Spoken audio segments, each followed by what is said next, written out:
Up next, the Battle of the Stalingrad finally comes to an end, and an exclusive interview with Brian Palmer about the UFO spotted in LA. Say hello to Gallo. Say hello to Gallo. Say hello to Gallo. Hello to Gallo wine. The taste is better than other wines you've tried. Discover Gallo flavor, the master vintner's pride. Say hello to Gallo. Hello to Gallo wine. The Battle of Stalingrad started back in mid-July 1942 and ended on February 1943. Hitler ordered his men up to Stalingrad. General Frederick Paulus was the commander of the 6th Army. He advanced towards Stalingrad with 2,500 men, 500 tanks, 7,000 guns, and 25,000 horses. He planned to take Stalingrad within a few days, but when he ran out of fuel, he was forced to wait for more. Within a few weeks before even reaching Stalingrad, he had captured 50,000 Soviet soldiers, when General Paulus was only 35 miles from Stalingrad, and yet again he ran out of fuel. He then sent some of his men forward while the rest of the troops encircled the city. But the northern flank was attacked, so he delayed the rest of the attack. Unfortunately, the Luftwaffe bombed the city and killed thousands of civilians. At this point, General Zhukov was put in charge. As the Germans got further into the city, more and more Soviets were killed. The Soviets also used women for snipers. They killed many Germans. In November, Paulus controlled 90% of the city, but his men were running out of food and ammunition. Despite this, he ordered another attack. Many Soviets died, but they came back with a counterattack and pushed the Germans back. The Germans had no food and were so hungry they were forced to kill their horses to eat them. Hitler ordered a mass attack on Paulus, but Paulus knew that his men could not win. Hitler very clearly stated that Paulus should commit suicide. He didn't listen and surrendered to the Red Army the next day. 21,000 men captured and 150,000 men died. How sad, but congratulations to Russia. And now an exclusive interview with Brian Palmer. Manned at 2:25 a.m. The unidentified object, which some sources thought might be a blimp, moved slowly down the Pacific coast from Santa Monica and disappeared south of Long Beach.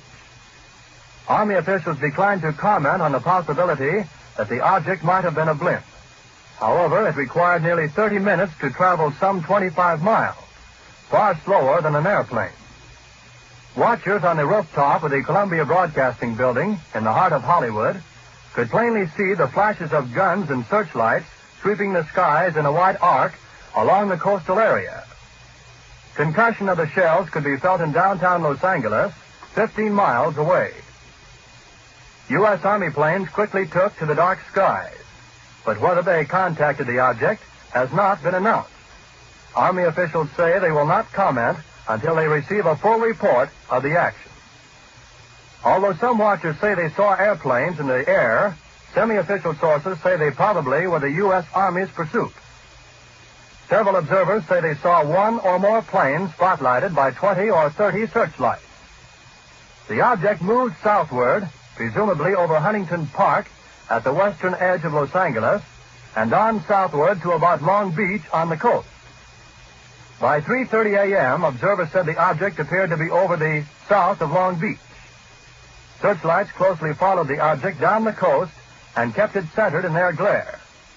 Shells frequently could be seen bursting near the object, but none appeared to hit it. The shooting stopped about 3:30 a.m.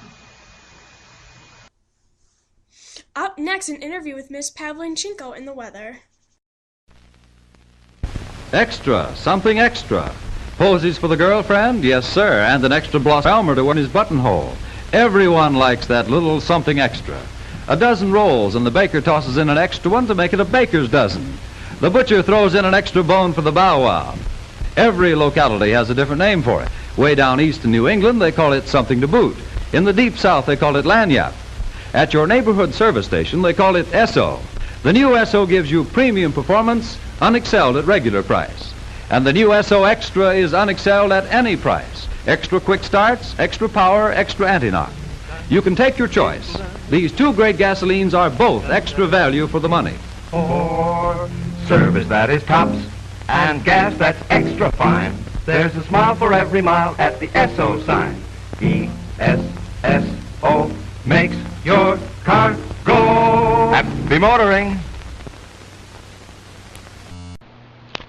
As you can see in the East Coast over here, there are a lot of storms going on, so there is a hurricane warning in place. And now, an exclusive interview with a Soviet sniper. Hello, how are you doing? I'm doing just fine, thank you. What's it like being a woman sniper in the war? It's great, you know, I get to help Russia. That is fantastic. What kind of gun do you use? Is it heavy? I use the Newscast Nugget. It's heavy, but it's reliable and it's easy to use. Wow, that is really heavy. Would stink having carried that around all day. Well, it does work, and the Travi VT is one of the ones I also use. It is a semi-powered gun. Is it easy to maintain? Is it hard to shoot? It's not that hard to shoot, but it is easy to maintain, and it's not that easy to assemble, but you get used to it. Can I ask you personal questions? Of course. How many kills have you had? I've had about 309 kills. That is fantastic. What does it feel like to be the most successful woman sniper in all of history? It's great because I get to help Russia, and I also get to, you know, just experience the whole thing all over again. It's really changed me. Thank you so much for being here. Thank you so much for having me. Well, it's 6:30. That's our show. See you tomorrow.